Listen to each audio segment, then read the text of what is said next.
Assalamualaikum warahmatullahi wabarakatuh. Nama saya Nais Febriani. Kali ini saya akan sedikit sharing tentang pengelolaan satuan pendidikan. Oke teman-teman, langsung saja kita mulai. Pengelolaan itu merupakan suatu proses atau cara. Jadi pengelolaan itu merupakan perencanaan yang dimana melibatkan suatu elemen atau orang lain untuk mencapai suatu tujuan tertentu. Nah, sedangkan menurut Ibrahim Ahmad, pengelolaan itu merupakan peraturan, penyusunan, dan juga pelaksanaan dari suatu perencanaan yang sudah dibuat dan melibatkan semua elemen yang ada di sekolah. Pengelolaan satuan pendidikan juga sering disebut dengan pengelolaan sekolah. Nah, pengelolaan sekolah inilah merupakan pengelolaan pendidikan yang berada pada unit yang paling bawah untuk merancang semua program pendidikan dan juga untuk mengambil suatu keputusan yang dimana keputusan tersebut itu harus diambil secara meluas atau sesuai dengan ruang lingkup sekolah. Nah, untuk mengcover keseluruhan kebutuhan-kebutuhan sekolah seperti visi, misi, dan juga tujuan. Di dalamnya itu terdapat regulasi, aturan, dan juga kesepakatan. Kesepakatan inilah tidak boleh berseberangan dengan regulasi dan juga aturan. Regulasi itu sama dengan peraturan atau penataan. Jadi regulasi di sini bagaimana mengendalikan elemen-elemen yang ada di sekolah sesuai dengan aturan yang ada, sesuai dengan aturan dasar gitu. Nah, selanjutnya sekolah juga diharapkan menjadi keberhasilan dari cita-cita bangsa karena sekolah itu merupakan suatu sistem dari pendidikan nasional. Nah, keberhasilan inilah tidak akan berhasil tanpa adanya dukungan-dukungan dari pihak tertentu. Misalnya, dukungan dari kebijakan pemerintah yang bersifat kebijakan pemerintah. Di sini merupakan suatu pijakan dasar bagi pengelolaan sekolah itu. Sehingga tindakan-tindakannya itu jelas gitu, konkret. Nah, dan juga satu alur sesuai dengan aturan-aturan pemerintah. Jadi nanti ketika penerapannya itu menjadi jelas dan juga menjadi mantap gitu. Nah, selanjutnya pengelolaan sekolah juga bermuara pada mutu sekolah yang di dalamnya itu terdapat input, proses, output, dan juga outcome.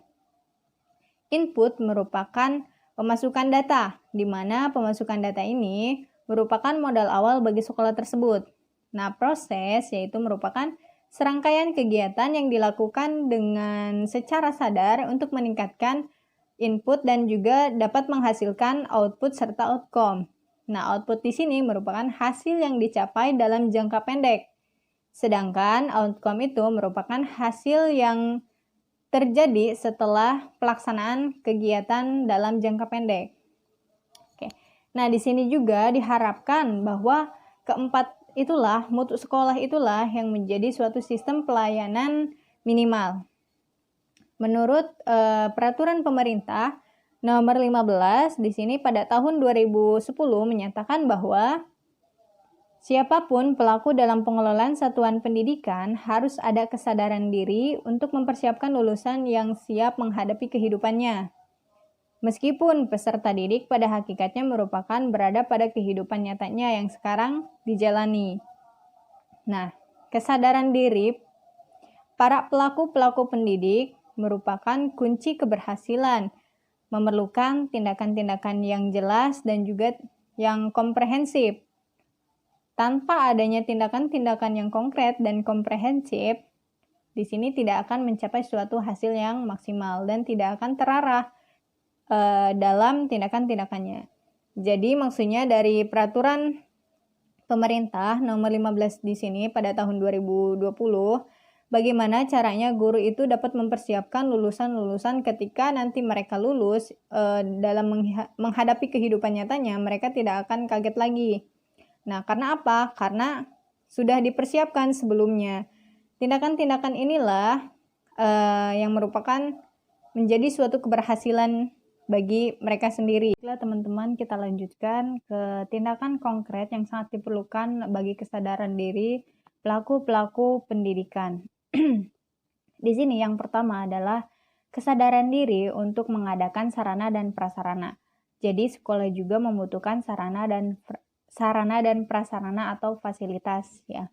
Yang kedua adalah kesadaran diri untuk meningkatkan kualitas guru-guru. Jadi guru-guru di sini dari mulai mengajar itu ketika mereka mengajar harus dapat meningkatkan kualitas dirinya agar dapat apa? Agar dapat menciptakan suatu lulusan-lulusan yang baik dan juga berkualitas. Selanjutnya, kesadaran diri untuk membenahi atau pembenahan dan juga pemberdayaan potensi-potensi yang ada. Jadi, sekolah itu, pelaku-pelaku pendidikan itu harus mempunyai kesadaran diri akan adanya misalnya kekurangan dari sekolah tersebut itu apa, dan itu harus dievaluasi dan juga harus ada solusinya sehingga pemberdayaannya itu nanti sangat optimal. Nah, selanjutnya adalah kesadaran diri untuk meningkatkan tenaga administrasi. Jadi tanpa adanya tenaga administrasi, maka sekolah juga tidak akan jalan gitu. Selanjutnya yang berikutnya yaitu kesadaran diri untuk membuat hubungan baik dengan masyarakat. Dan juga kesadaran diri untuk membuat hubungan baik juga dengan instansi-instansi terkait. Agar apa? Agar nanti dapat meningkatkan kualitas atau mutu sekolah tersebut. Jadi nanti sekolah tersebut dapat memiliki mutu yang berkualitas. Selanjutnya yaitu di sini ada 7 komponen pengelolaan pendidikan dalam satuan sekolah. Yang pertama, pengelolaan organisasi. Nah, pengelolaan organisasi sama dengan manajemen organisasi. Di sini suatu perencanaan yang dilakukan oleh elemen-elemen yang ada di dalamnya atau elemen-elemen organisasi tersebut sehingga dapat mencapai suatu tujuan tertentu. Jadi melaksanakan agar tidak berantakan dan juga tersusun dengan rapi. Nah, selanjutnya yang kedua adalah kurikulum, di mana kurikulum ini adalah perangkat mata pembelajaran dalam suatu program pendidikan yang diberikan oleh lembaga pendidikan yang dimana di dalamnya itu terdapat suatu rancangan pembelajaran bagi peserta didik dalam satu periode. Nah, kurikulum inilah menjadi suatu pijakan dasar bagi guru untuk mengajar. Yang ketiga adalah sumber daya manusia. Sumber daya manusia di sini yaitu misalnya guru itu harus sesuai dengan bidangnya atau harus sesuai dengan potensinya. Agar apa? Agar nanti berjalan secara efektif dan juga efisien. Nah, untuk yang keempat adalah sarana dan prasarana. Tentu saja sekolah itu membutuhkan sarana dan prasarana untuk menunjang suatu pembelajaran di sekolah tersebut. Yang kelima adalah kesiswaan. Kesiswaan di sini yaitu untuk mengatur suatu kegiatan-kegiatan dari kesiswaan tersebut agar berjalan dengan baik, dengan lancar, serta sesuai dengan tujuan pendidikan atau tujuan sekolah tersebut. Yang keenam adalah hubungan masyarakat. Di sini sekolah harus memiliki hubungan baik dengan masyarakat. Nah, di sekolah sendiri sering disebut dengan komite. Yang ketujuh adalah pembiayaan pendidikan dan manajemen berbasis sekolah. Pembiayaan pendidikan pasti ada, karena sekolah itu membutuhkan biaya dan juga manajemen berbasis sekolah. Manajemen berbasis sekolah itu merupakan pendekatan yang bertujuan untuk merancang kembali pengelolaan sekolah. Di sini yang berkuasa itu adalah kepala sekolah, yang diberikan kekuasaan itu adalah kepala sekolah dan partisipasi masyarakat.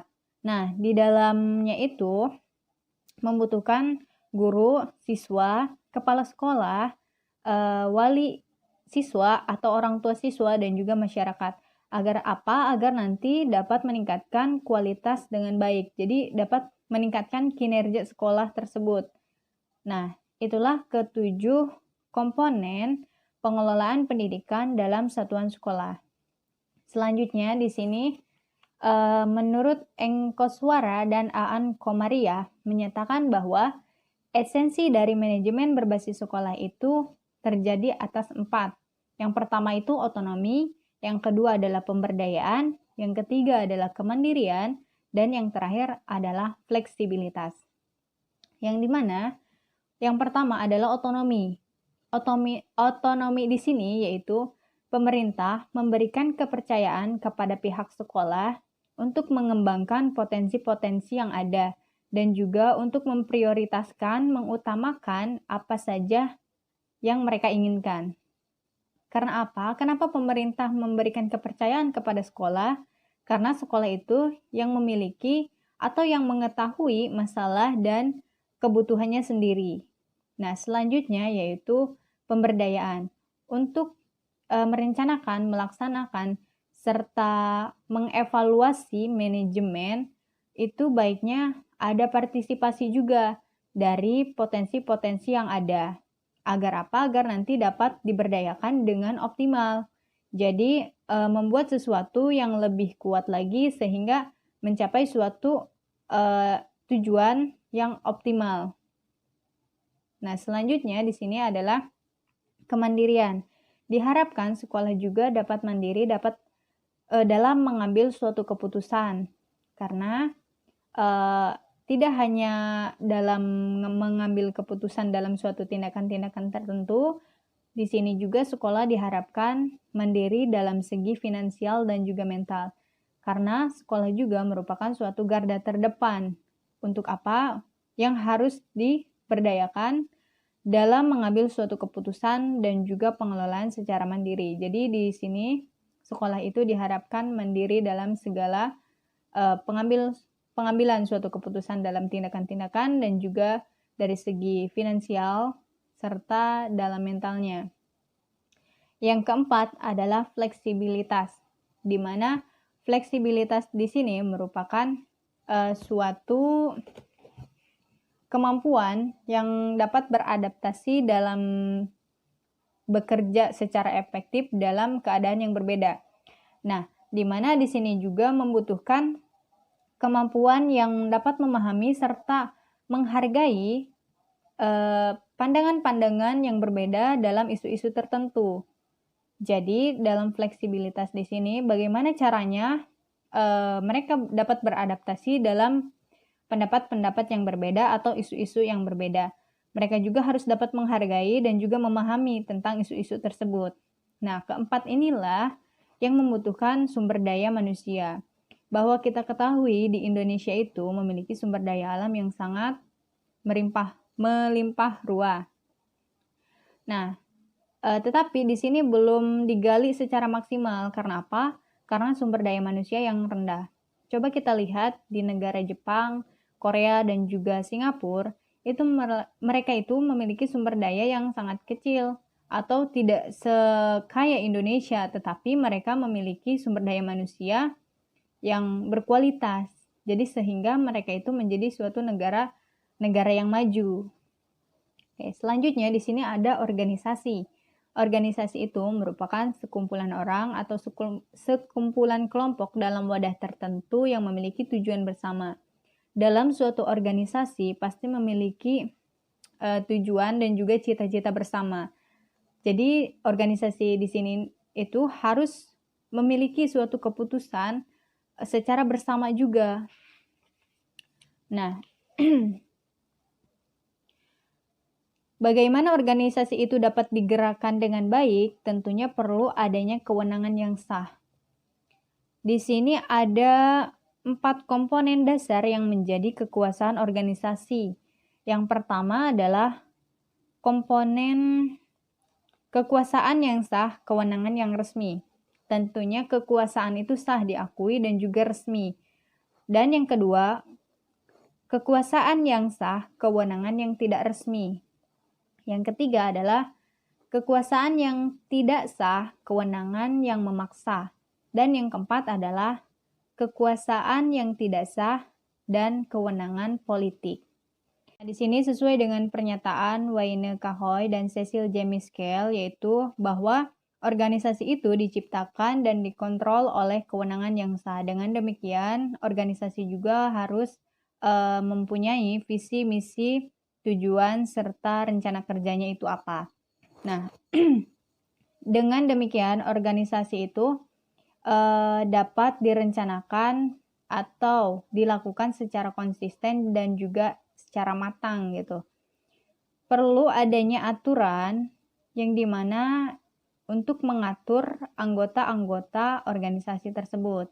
Dan juga perlu adanya pembagian tugas atau struktur agar mereka dapat mengetahui peran mereka tersendiri.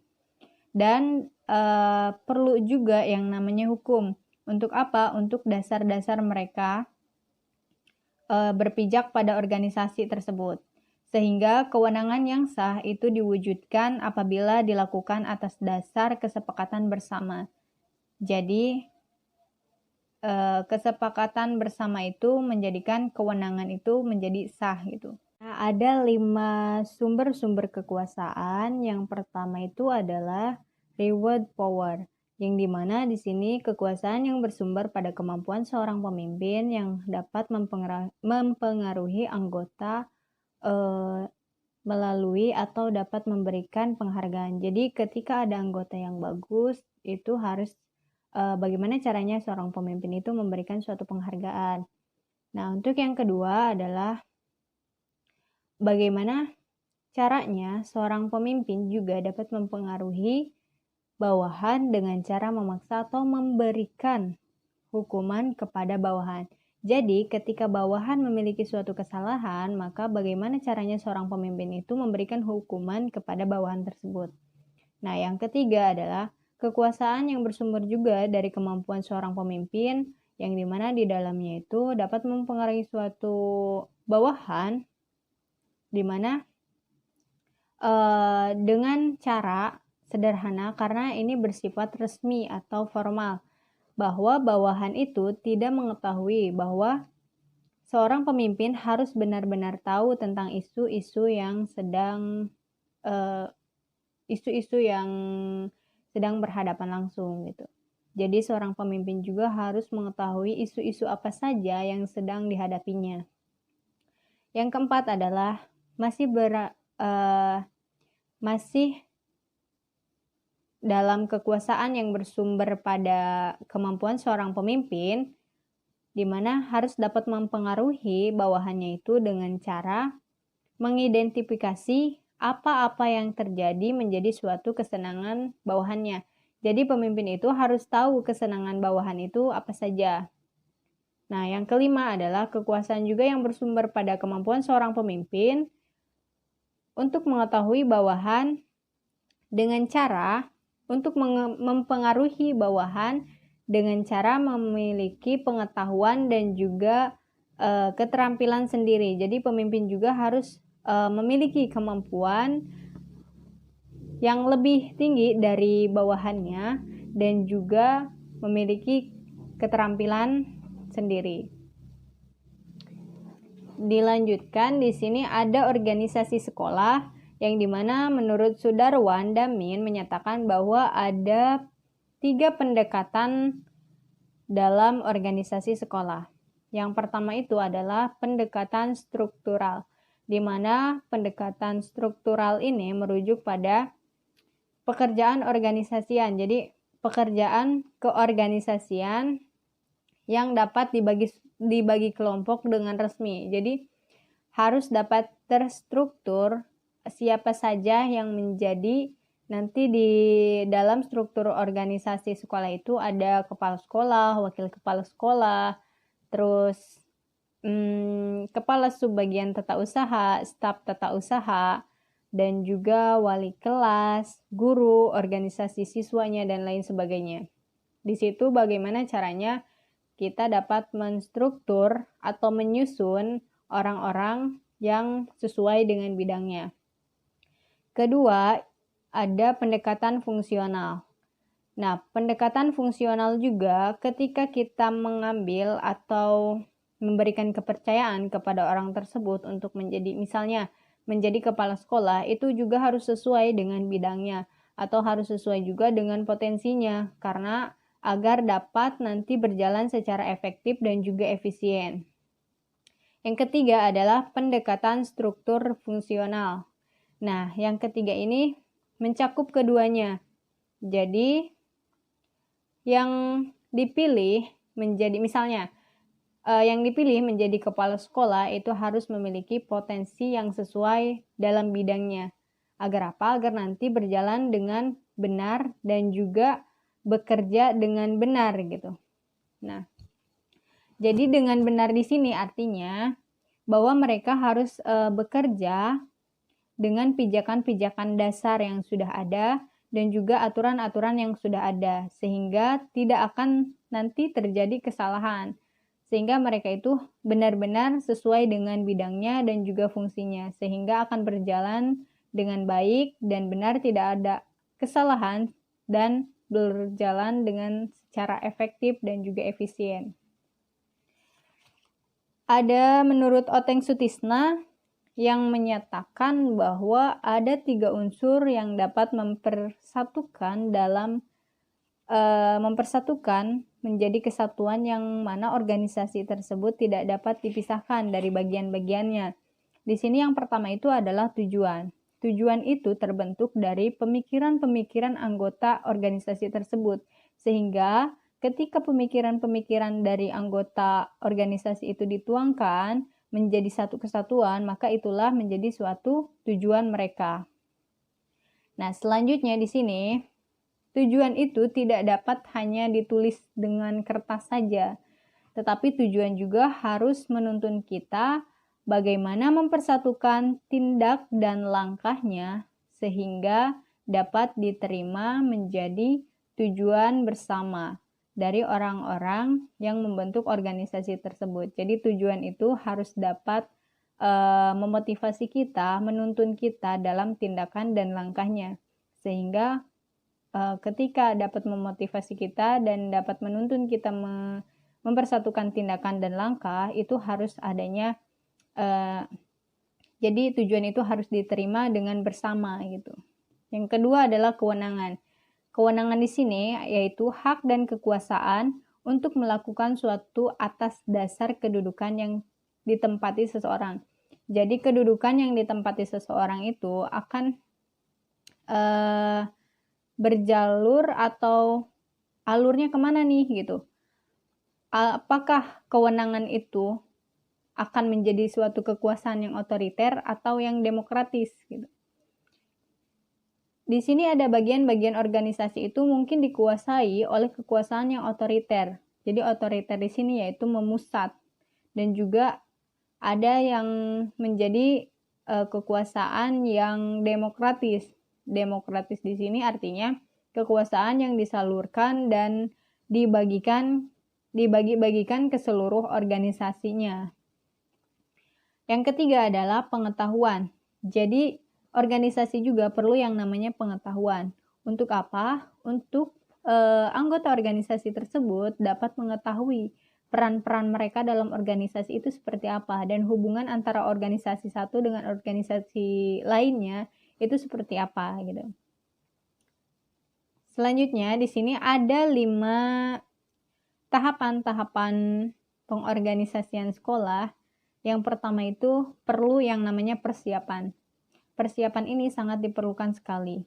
Jadi apa saja kebutuhan yang ada, yang nanti akan ada di sekolah itu seperti apa, atau dalam organisasi sekolah itu seperti apa. Yang kedua adalah perencanaan. Perencanaan biasanya diskusi atau rapat gitu ya, rapat atau kumpulan. Jadi di situ didiskusikan tadi yang dipersiapkan apa saja dan saling tukar pikiran untuk mencapai nanti selanjutnya adalah pelatihan. Di sini nanti diajarkan pelatihan nanti ke depannya agar tidak terjadinya suatu kesalahan. Selanjutnya adalah pelaksanaannya, implementasi. Jadi setelah pelatihan yaitu kita harus melaksanakan, dan yang terakhir adalah pengawasan. Nah, pengawasan di sini yaitu mengawasi pelaksanaan tersebut. Selanjutnya di sini ada ruang lingkup pengelolaan sekolah. Ada 2 ruang lingkup pengelolaan sekolah. Yang pertama, pengelolaan sekolah yang bersifat fisik dan pengelolaan sekolah yang bersifat non-fisik. Jadi pengelolaan sekolah yang bersifat fisik di sini misalnya ruangan sekolah, terus ruangan perpustakaan, ruangan lab, kursi, meja, papan tulis, ruangan toilet, dan lain sebagainya. Ada juga pengelolaan sekolah yang bersifat non-fisik. Jadi pengelolaan sekolah yang bersifat non-fisik di sini yaitu misalnya kurikulum, terus jadwal pelajaran, ada juga hasil belajar, kalender pendidikan, rencana pelaksanaan pembelajaran atau RPP, evaluasi belajar, dan lain sebagainya. Selanjutnya ada beberapa dimensi yang menjadi tugas pendidikan sekolah dalam kerangka kerja konseptual. Yang pertama adalah dimensi pribadi. Dimensi pribadi itu yang berasal dari diri kita sendiri. Misalnya religi, kesadaran beragama, kesadaran beragama, terus emosi, kesehatan mental, dan yang lain. Selanjutnya di sini adalah dimensi kecerdasan. Dimensi kecerdasan di sini yaitu mencakup suatu pengetahuan, bagaimana mereka itu penguasaan pengetahuan atas konsep-konsep dan informasi-informasi. Ada juga komunikasi pengetahuan, keterampilan untuk memperoleh dan menyampaikan informasi seperti apa. Nah, yang ketiga adalah dimensi sosial. Dimensi sosial ini adalah hubungan. Jadi misalnya nih, hubungan antara manusia, terus kerjasama, toleransi juga, harus adanya toleransi. Hubungan antara individu dengan negara itu apa? Hak dan kewajibannya itu apa? Seperti itu. Yang keempat adalah dimensi produktif. Misalnya di sini pilihan pekerjaan, informasi, dan bimbingan. Bagaimana nanti caranya dari ketiga dimensi tersebut itu dapat menghasilkan produk-produk yang bagus atau menghasilkan orang-orang yang produktif gitu. Nah, dari keempat dimensi ini diharapkan bahwa sekolah mulai dari input, proses, serta output itu dapat diemban dan dilaksanakan dengan baik dalam pelaksanaan pendidikan, sehingga dapat menghasilkan suatu pendidikan yang kredibel dan juga dapat dipercaya gitu. Terima kasih, hanya itu saja yang dapat saya sampaikan. Kurang dan lebihnya mohon maaf. Wassalamualaikum warahmatullahi wabarakatuh.